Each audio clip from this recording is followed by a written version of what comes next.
22ஆம் அதிகாரம். சகோதரரே, பிதாக்களே, நான் இப்பொழுது உங்களுக்கு சொல்லப் போகிற நியாயங்களுக்கு செவி கொடுப்பீர்களாக என்றான். அவன் எபிரெயு பாஷையிலே தங்களுடனே பேசுகிறதை அவர்கள் கேட்ட பொழுது அதிக அமைதலாயிருந்தார்கள்.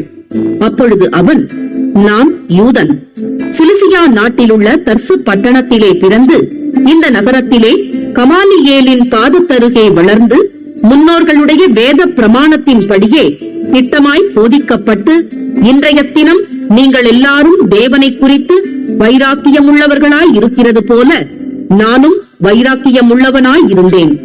நான் இந்த மார்க்கத்தாராகிய புருஷரையும் ஸ்திரீகளையும் கட்டி சிறைச்சாலைகளில் ஒப்புவித்து மரண பரியந்தம் துன்பப்படுத்தினேன். அதற்கு பிரதான ஆசாரியரும் மூப்பர் யாவரும் சாட்சி கொடுப்பார்கள். அவர்கள் கையிலே நான் சகோதரருக்கு நிரூபங்களை வாங்கிக் கொண்டு தமஸ்குவில் இருக்கிறவர்களும் தண்டிக்கப்படும்படிக்கு அவர்களை கட்டி எருசலேமுக்கு கொண்டு வரும்படி அவ்விடத்திற்கு போனேன்.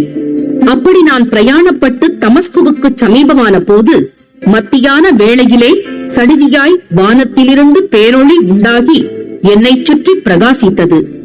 நான் தரையிலே விழுந்தேன். அப்பொழுது, சவுலே, சவுலே, நீ என்னை ஏன் துன்பப்படுத்துகிறாய் என்று என்னுடனே சொல்லுகிற ஒரு சத்தத்தை கேட்டேன். அதற்கு நான், ஆண்டவரே, நீர் யார் என்றேன். அவர், நீ துன்பப்படுத்துகிற நசரேயனாகிய இயேசு நானே என்றார். என்னுடனே கூட இருந்தவர்கள் வெளிச்சத்தைக் கண்டு பயமடைந்தார்கள். என்னுடனே பேசினவருடைய சத்தத்தையோ அவர்கள் கேட்கவில்லை. அப்பொழுது நான், ஆண்டவரே, நான் என்ன செய்ய வேண்டும் என்றேன். அதற்கு கர்த்தர், நீ எழுந்து தமஸ்குவுக்கு போ. நீ செய்யும்படி நியமிக்கப்பட்டதெல்லாம் அங்கே உனக்கு சொல்லப்படும் என்றார். அந்த ஒளியின் மகிமையினாலே நான் பார்வையற்று போனபடியினால் என்னோடு இருந்தவர்களால் கைலாகு கொடுத்து வழிநடத்தப்பட்டு தமஸ்குவுக்கு வந்தேன்.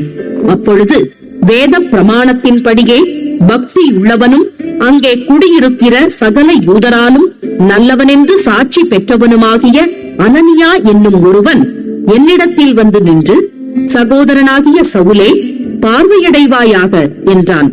அந்நேரமே நான் பார்வையடைந்து அவனை ஏறிட்டு பார்த்தேன். அப்பொழுது அவன், நம்முடைய முன்னோர்களின் தேவனுடைய திருவுளத்தை நீ அறியவும், நீதிபரரை தரிசிக்கவும், அவருடைய திருவாய்மொழியை கேட்கவும் அவர் உன்னை முன்னமே தெரிந்து கொண்டார். நீ கண்டவைகளையும் கேட்டவைகளையும் குறித்து சகல மனுஷருக்கு முன்பாக அவருக்கு சாட்சியாயிருப்பாய். இப்பொழுது நீ தாமதிக்கிறதென்ன? நீ எழுந்து கர்த்தருடைய நாமத்தை தொழுது கொண்டு ஞானஸ்நானம் பெற்று உன் பாவங்கள் போக கழுவப்படு என்றான். பின்பு நான் எருசலேமுக்கு திரும்பி வந்து தேவாலயத்திலே ஜெபம் பண்ணி கொண்டிருக்கையில் ஞான திருஷ்டியடைந்து அவரை தரிசித்தேன். அவர் என்னை நோக்கி, நீ என்னை குறித்து சொல்லும் சாட்சியை இவர்கள் ஏற்றுக்கொள்ள மாட்டார்கள். ஆதலால் நீ தாமதம் பண்ணாமல் சீக்கிரமாய் எருசலேமை விட்டு புறப்பட்டு போ என்றார். அதற்கு நான், ஆண்டவரே, உம்மிடத்தில் விசுவாசமாய் இருக்கிறவர்களை நான் காவலில் வைத்து ஜப ஆலயங்களிலே அடித்ததையும் உம்முடைய சாட்சியாகிய ஸ்தேவானுடைய ரத்தம் சிந்தப்படுகிற போது நானும் அருகே நின்று அவனை கொலை செய்வதற்கு சம்மதித்து அவனை கொலை செய்தவர்களின் வஸ்திரங்களை காத்துக் கொண்டிருந்ததையும் இவர்கள் அறிந்திருக்கிறார்களே என்றேன். அதற்கு அவர், நீ போ, நான் உன்னை தூரமாய் புறஜாதிகளிடத்திலே அனுப்புவேன் என்று சொன்னார் என்றான். இந்த வார்த்தை வரைக்கும் அவனுக்கு செவி கொடுத்தார்கள். பின்பு, இப்படிப்பட்டவனை பூமியிலிருந்து அகற்ற வேண்டும், இவன் உயிரோடு இருக்கிறது நியாயமல்லவென்று மிகுந்த சத்தமிட்டு சொன்னார்கள்.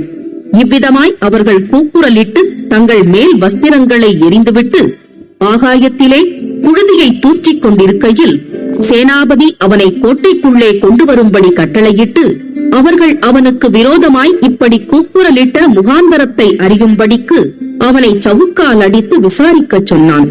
அந்தப்படி அவர்கள் அவனை வாரினால் அழுந்த கட்டும்போது பவுல் சமீபமாய் நின்ற 100க்கு அதிபதியை நோக்கி, ரோமனும் நியாயம் விசாரிக்கப்படாதவனுமாயிருக்கிற மனுஷனை அடிக்கிறது உங்களுக்கு நியாயமா என்றான்.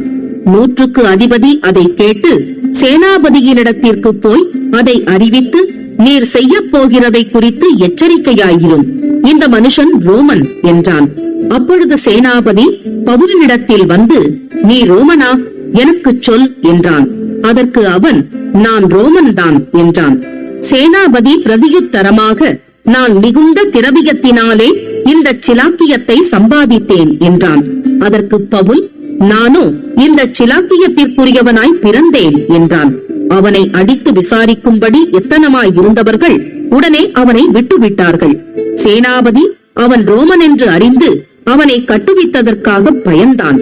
பவுலின் மேல் யூதராலே ஏற்படுத்தப்பட்ட குற்றம் இன்னதென்று நிச்சயமாய் அறிய விரும்பி அவன் மறுநாளிலே அவனை கட்டவிழ்த்து பிரதான ஆசாரியரையும் ஆலோசனை சங்கத்தார் அனைவரையும் கூடி வரும்படி கட்டளையிட்டு அவனை கூட்டிக் கொண்டு போய் அவர்களுக்கு முன்பாக நிறுத்தினான்.